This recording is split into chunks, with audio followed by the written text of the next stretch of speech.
అందరికీ నమస్తే. చిత్రమైన సావు ముచ్చట వచ్చింది ఇలా పేపర్లో. చిత్రం అంటే మహాచిత్రం. ఈ చిత్రం నాకు తెలిసి గిసవంటి బలవంతమైన సావు ఎవరు కూడా జావలేదేమో అనుకుంటాను నేనైతే. ఒకవేళ మీకు తెలిస్తే గిసవంటి రోగంతో కూడా చచ్చిపోయారని తెలిస్తే కామెంట్ రూపకంగా పెట్టుకుని మొత్తం అయిపోయినాక వీడియో. చచ్చిపోతూ లేఖ కూడా రాసింది. మళ్ళా లేఖలు ఏమి రాసింది? తిరుపతి వెంకన్న స్వామికి 116 రూపాయలు ఇరి ఉండిలా, అది మాత్రం మర్చిపోకురి. అట్లనే ఇంకా రేణుక ఎల్లమ్మ తల్లికి మాత్రం ఒడిబియ్యం పోయాలని చెప్పి చచ్చిపోయింది. ఎందుకు చచ్చింది, ఎట్ట చచ్చింది అనేది 2 నిమిషాలు చెప్తా, ఈయన ప్రయత్నం చేయరు. అయితే ఈమెకంట చిన్నప్పటి నుంచి చీమలంటే మహాభయం అంట. భయం కాదు, ఒక వ్యాధి.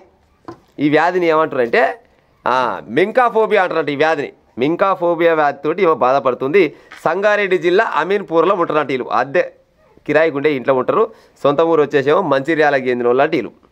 4 ఏళ్ల కింద పెళ్ళి అయితే మంచిగా ఒక పాప పుట్టింది. భర్త పేరు శ్రీకాంత్, ఈమె పేరు మనీష. అయితే చీమలు చూసినప్పుడల్లా ఆమెకు ఒక రకమైన కోపం వస్తుందట. చీమలు చూస్తే భయం, కోపం అన్ని రకాలుగా. కానీ ఎంతోమంది డాక్టర్ల కాడికి తీసుకుపోయి ఆమెను చూపించినట. భర్త కానీ అత్తమామ కానీ ఈమె తల్లిదండ్రులు కానీ చూపిస్తే ఎంతమంది డాక్టర్లు కౌన్సిలింగ్ ఇచ్చి ఏం కాదమ్మా, చీమలు మనం నలిపితే ఊగరే చచ్చిపోతాయి, అంటే ఊతే వెళ్ళిపోతాయి, వాటి ద్వారా ఎలాంటి హాని లేదు, నువ్వేం భయపడకంటే లేదు ఆ చీమలు నన్ను ఏమో చేస్తాయి అనే ఉద్దేశంతో మైండ్లో బాగా ఫిక్స్ అయిపోయింది. ఆమె అనుమానమే పాత రోగం ఉన్నట్టుంది. ఆ చీమలు ఇవనేమో చేస్తాయానో, లేకపోతే చీమల వల్ల ఇంకేమైనా వ్యాధులు వస్తాయానో ఏదో రకంగా ఆమె మాత్రం ఎప్పుడు ఫీల్ అవుతుండేదంట. డాక్టర్లు చెప్పినా, భర్త చెప్పినా, ఎవరు చెప్పినా వినపోయేది. చివరికి ఏం చేసినట్టు ఈ శివలతోటి నేను తట్టుకునే కాలం లేదు, నన్ను చంపుతాయి అనుకుందా లేకపోతే ఎట్లా అనుకుందో తెలియదు. పాపనంట పక్కింట్లో పెట్టిందట. పక్కింట్లో ఇచ్చి పెట్టి ఇంటికాడ ఇల్లుగాడిగా పని ఉంది నాకు, ఇంటి దాకా వేసి ఇల్లు మొత్తం క్లీన్ చేసుకొని మళ్ళీ నా పాప నేను తీసుకుంటా అని చెప్పి పక్కింట పిల్లలు పెట్టి పోయిందట. పోయి ఇక అదే పోగడపోయింది. ఇక మళ్ళీ రాలే. ఇక అరే పిల్లలు తీసుకుపోదాం తల్లి రాకపోయా అని ఆ ఇంటోళ్ళు. భర్త వచ్చిందంట. భర్త వచ్చి డోర్ కొట్టిందంట. డోర్ కొడితే డోర్ వెళ్తుంది. ఏం కావచ్చు అనుకొని ఈడంగాడానికి కిటికీలు మొత్తం పిల్లు ప్యాక్ చేసి పెట్టింది. ఎంత కొట్టినా తీస్తలేదు. ఇక భయపడి అలగిలకి చెప్పి ఆ దర్వాజ ఎట్టో ఒకట్లా దర్వాజ తీసిస్తారా కల్లా ఫ్యాన్ కూరేసుకొని ఎలాడపడ్డది. కథం ఎంతసేపటి క్రితం చనిపోయిందో తెలియదు. ఇక ఉడివికి చూస్తారా కల్లా ఆడ సిట్ ఉందంట. సిట్లా Shri I am very sorry, Anvi I am sorry, బిడ్డని భర్తని నన్ను మన్నించురి, మీరు మాత్రం ఎల్లమ్మకు మాత్రం ఒడిబియ్యం పోయిరి, తిరుపతి వెంకన్న స్వామికి మాత్రం 116 రూపాయలు ఇచ్చేది మాత్రం 1116 ఇచ్చేది మాత్రం మర్చిపోకురి అని లేఖ రాసి ఇక నేను చచ్చిపోతున్నా, ఈ చీమలతోటి నేను బతకలేను అని చెప్పి మరీ చచ్చిపోయింది.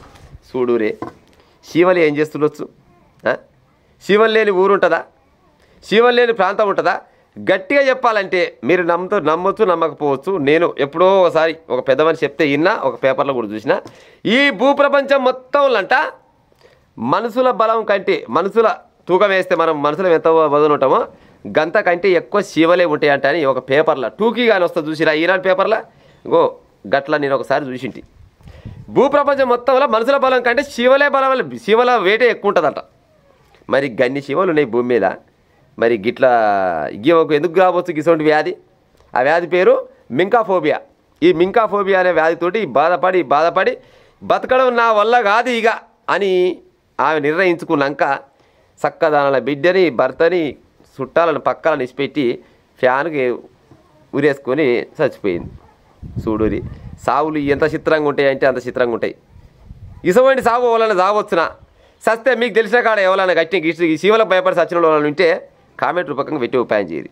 ఈ ముచ్చటిని ఇక వేరే రకం కూడా చెప్దాం అనుకున్నది కానీ పాపం చనిపోయింది కాబట్టి ఇంతకంటే ఎక్కువ ఏమనలేకపోతున్నాం మనం. కానీ గిసవంటి చిన్న ఆటి కూడా భయపడి ఉత్త పుణ్యానికి పానాలు తీసుకుని ఉపాయం చేయకూడదు. విన్నదా? జీవితం అనేది ఒకసారి పోతే వెనుకకు ఏనాడు రాదు, తిరిగి రానే రాదు. ఒకవేళ వచ్చిందంటే అది సినిమాలలో మాత్రమే తప్పితే నిజ జీవితంలో ఒకసారి చచ్చినోడు కథమే, ఇక మళ్ళీ వెనుకకు వచ్చేది లేదు. ఉత్త పుణ్యానికి ఆత్మహత్యలు చేసుకుని ఉపాయం చేయకూరి.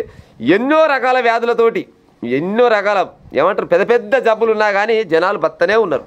సూదో మందో గోలో తీసుకొని ఏదో రకంగా బతనే ఉన్నారు. వాళ్ళ జీవితం వాళ్ళు గడుపుతూనే ఉన్నారు. ఎన్నో రకాల ఇబ్బందులు ఉన్నా కానీ బతనే ఉన్నారు. కోట్ల రూపాయలు అప్పులు చేసినోడు కూడా బతున్నాడు. విన్నరా? ఈ చిన్న వ్యాధులకు ఉత్త పుణ్యానికి కుటుంబాల నాగం చేసుకొని ఆత్మహత్యలు చేసుకోకూరి.